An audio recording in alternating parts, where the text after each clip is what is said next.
台中國家歌劇院推出對《山海經》西王母神話所改編的怪美謠傳段，內面咧講自我認同的故事。導演表示講，會結合布袋戲甲變裝藝術，唔讓觀眾會當看到這傳統表演藝術的新模樣，嘛希望會當推廣多元的性別文化。怪歹言語放生，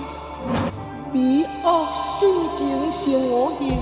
變裝風俗藥神大表演配合布袋戲口白演出，這是台中國家歌劇院新推出的怪美謠傳段，是結合布袋戲甲變裝文化下界戲劇，故事為《山海經》王母娘娘神話改編的，在講找出自我認同的過程。導演講會甲布袋戲甲變裝藝術相結做伙，那希望打造新的舞台體驗，嘛唔讓觀眾談真白多元的性別文化。我想要把就是變裝的表演藝術提升到另外一個層次，就是其實他們可以做，只是一直沒有這個機會去做一些跨界的嘗試。那我就希望能夠透過這個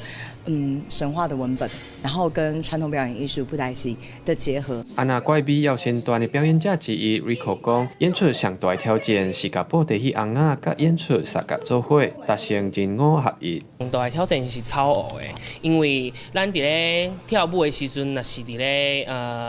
對嘴時陣，攏受到家己贏。但是咱佇咧表演像這款的合作，阮來看紅仔甲咱的結合安尼，所以咱來受較濟。會使改變成是，不只是咱台灣的文化，甲這款形式結合，推廣出去世界國際。這是第一屆全世界有這款的作品。台中國家歌劇院副總監表示，透過無同的表演形式，改變外界對布袋戲的想象，嘛讓布袋戲有更加創新、甲多元的模樣。怪美謠傳段發生於8月7日開始，在台中國家歌劇院演出，透過下界合作，讓主持人熟悉傳統表演藝術，嘛看到布袋戲甲變裝文化的新可能。記者郭金宏指講。